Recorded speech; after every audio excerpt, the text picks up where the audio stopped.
Bismillahirrahmanirrahim. Assalamualaikum warahmatullahi wabarakatuh. Selamat pagi teman-teman Wikipedia.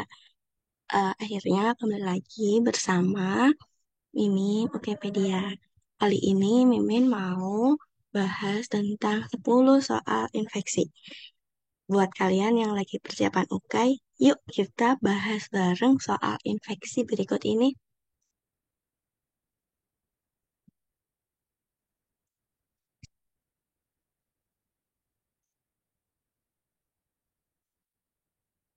Nah, ini ada soal pertama. Oke, di sini diketahui seorang ibu hamil. Oh ya, kalau mau ngerjain oke, kita harus baca dulu soalnya. Yang ditanyakan adalah obat yang harus diberikan sebagai profilaksis TB. Nah, di sini diketahui pasiennya itu 33 tahun dan menyusui bayinya yang berusia 5 bulan. Berusia 5 bulan. Jadi profilaksisnya itu apa? Oke, kalau untuk TBC, eh, obat profilaksis yang sering digunakan adalah obat isoniazid. Ini teman-teman bisa buka nanti di Kemenkes, peraturan Kemenkes tentang tata laksana TBC. Nah, ini sumbernya. Di sini untuk profilaksis pada anak bisa diberikan INH dengan rentang dosis 7 sampai 15 mg per kilogram berat badan. Ini untuk anak-anak balita serta untuk anak yang imunokompromis. Lalu kalau untuk anak-anak balita dan anak imunokompromis yang kontak erat dengan TBRO yang resisten obat itu dikasihnya bukan INH, tapi etambutol 15 sampai 25 mg per kilogram berat badan per hari. Oke, jadi jawaban yang benar adalah isoniazid. Ini sumbernya. Oke, kita lanjut ke soal selanjutnya. Dokter meminta saran kepada apoteker untuk mengganti obat efavirenz, teman-teman. Di sini pasiennya merupakan wanita hamil positif HIV. Ia menjalani terapi dengan menggunakan efavirenz, tapi diketahui efavirenz itu teratogenik. Yang perlu kita tahu, teman-teman, efavirenz itu obat golongan NNRTI. Nah, kita cari nih teman-teman obat golongan NNRTI yang ada di pilihan jawaban. NNRTI itu kan ada dua ya teman-teman. Kalau nggak efavirenz itu nevirapin. Karena apa? Karena rumus untuk obat HIV itu apa namanya? Pengobatannya adalah 2 NRTI, 2 NRTI dan ditambah dengan 1 NNRTI. NNRTI. Nah, jadi kalau salah satu NNRTI-nya dia tidak bisa menerimanya, bisa diganti dengan NRTI yang lainnya. Dalam hal ini adalah nevirapin. Kita juga bisa lihat di eh, tata laksana HIV. Nah, ini jika pasien tidak mentoleransi penggunaan efavirenz, maka dapat disubstitusi dengan NVP, NVP atau nevirapin. Ini dari tata laksana HIV di Indonesia. Nah, ini obat-obatan golongan eh, antiretroviral. Ini kita bisa lihat NNRTI itu ada nevirapin serta efavirenz. Yang lainnya seperti tenofovir itu masuknya NTRTI, stafudin itu NRTI, emtricitabin NRTI, dan lamivudin juga NRTI. Oke, kita lanjut ke soal selanjutnya. Di sini pengobatan pada bayi untuk salak mata. Salak matanya kenapa nih teman-teman? Oh ternyata di sini ibu baru melahirkan bayinya. Nah, ibu tersebut diketahui menderita gonore. Nah, untuk salep mata untuk bayi yang lahir dari ibu yang menderita gonore satu-satunya yang di-approve oleh FDA adalah eritromisin, teman-teman. Ini ada sumbernya dari AAF eh, dari AAFP. Aku lupa kepanjangannya tapi ini farmasi sih. Nah, ini the only FDA approved medication for this uh, is erythromycin. Ini bisa digunakan untuk bayi yang baru lahir eh, dengan 0,5% erythromycin ophthalmic untuk profilaksis okularnya. Oke, kita lanjut. Di sini apa obat yang tepat direkomendasikan untuk pasien tersebut, teman-teman? Pasiennya kenapa sih? Pasiennya wanita 30 tahun, dia hamil 2 bulan. Terkena malaria falciparum. Nah, ini kalau kita lihat pilihan jawabannya, ini kan eh, kina, amodiaquine, artesunate, amodiaquine, kina, artesunate, primaquine. Nah, ini termasuknya yang berat ya teman-teman. Kalau dari pilihan jawabannya, tapi kita coba lihat satu-satu. Nah, ini dari guideline tata laksana malaria di Indonesia. Khusus untuk ibu hamil, sebenarnya prinsip pengobatannya itu sama dengan orang dewasa lainnya. Cuma apa? Cuma pasien ibu hamil tidak diberikan Primaquine. Jadi dikasihnya itu tablet ACT selama 3 hari untuk malaria falciparum dan malaria vivax. Ini untuk usia kehamilan semua trimester. Tapi kan di sini nggak ada ya untuk ACT ini pilihannya. Nah, kemungkinan di sini eh, malarianya itu termasuk malaria berat karena ada sendiri untuk malaria berat. Untuk ibu hamil, malaria berat itu bisa dikasih artesunate injeksi atau Kinadrip intravena. Jadi jawaban yang benar adalah yang B. B. Nah, ini kan nggak boleh ya, Primaquine tidak boleh. Amoxicillin itu apalagi amoxicillin kan bukan buat ini ya, bukan buat malaria. Salah juga. Nah, lanjut ya. Bapak A, antibiotik yang direkomendasikan. Di sini bapaknya itu terkena otitis media dan dia memiliki alergi penisilin, teman-teman. Nah, ini sebenarnya gampang ya. Kalau alergi penisilin biasanya dikasihnya golongan cefalosporin. Jadi jawaban yang tepat adalah yang cefadroxil. Cefalosporin itu obatnya depannya itu cefa semua kayak namanya. Jadi cefadroxil.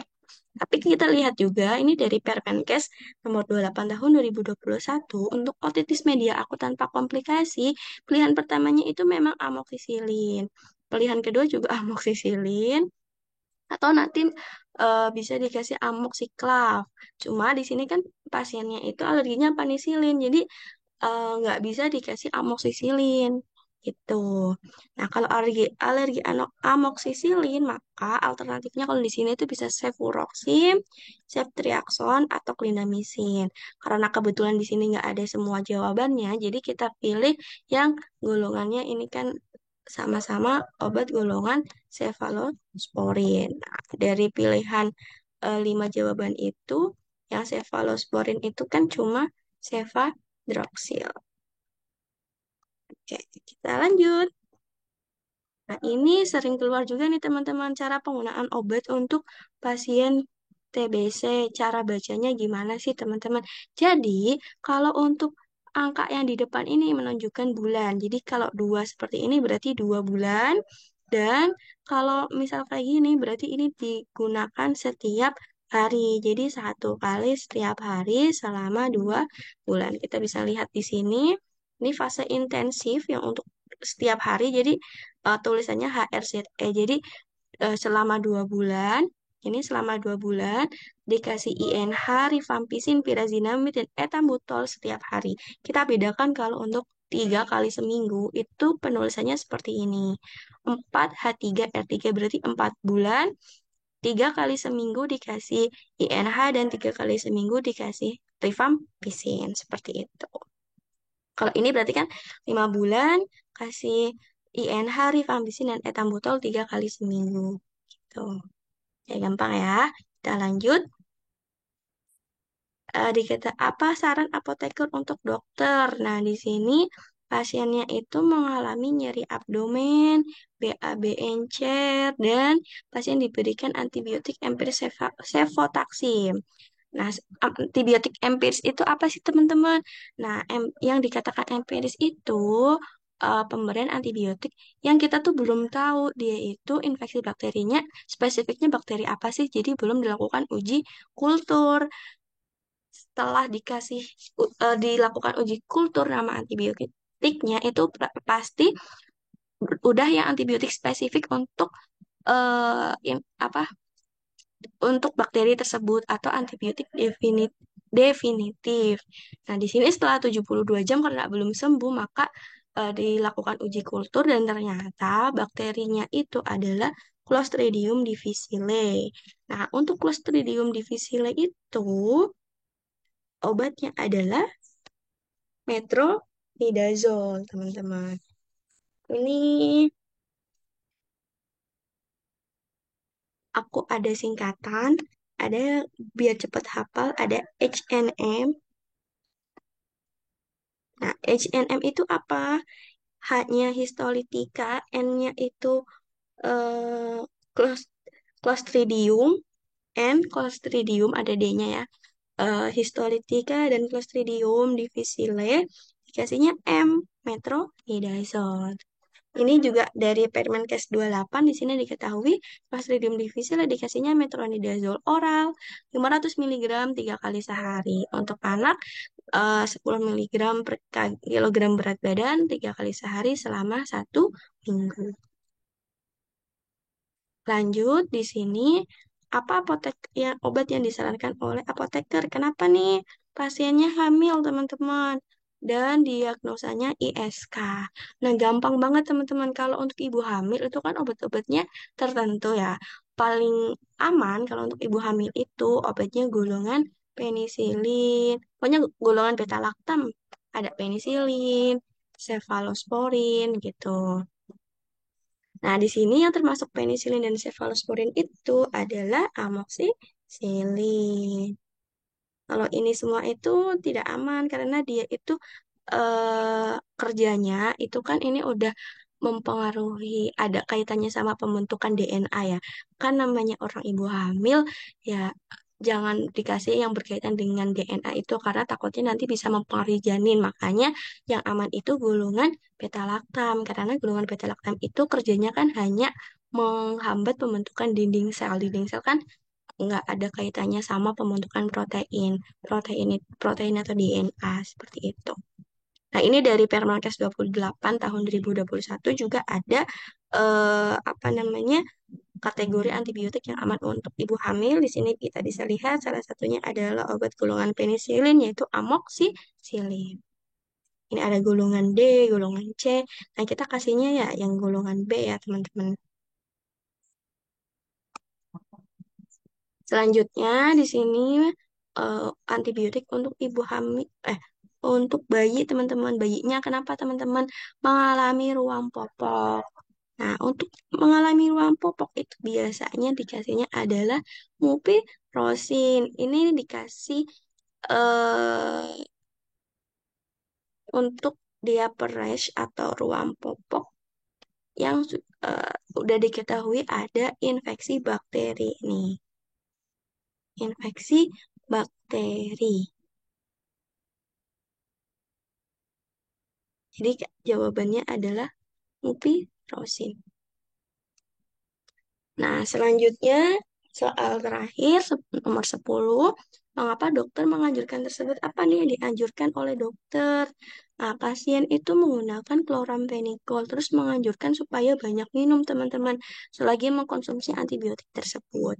Kenapa sih kalau minum Maaf, ini salah, bukan chloramphenicol, cotrimoxazole, saya salah ketik ya. Ini cotrimoxazole, cotrimoxazole. Nah, untuk cotrimoxazole kenapa harus sering banyak minum? Itu untuk mencegah terbentuknya kristal di saluran urin, teman-teman. Ini ada sumbernya nih. Ketika menggunakan cotrimoxazole, untuk mencegah terbentuknya kristal itu direkomendasikan dikasih dengan larutan dextrosa. Kalau apa namanya, cotrimoxazolnya itu dikasihnya secara IV. Tapi kalau secara oral itu dianjurkan untuk minum dengan air. Nah, itu fungsinya adalah untuk mencegah terbentuknya kristal di saluran urin. Oke, sekian pembahasan kita tentang soal antibiotik pada hari ini. Kita besok lanjut dengan pembahasan soal yang lainnya. Sekian, terima kasih. Sampai jumpa kembali. Wassalamualaikum warahmatullahi wabarakatuh. Terima kasih.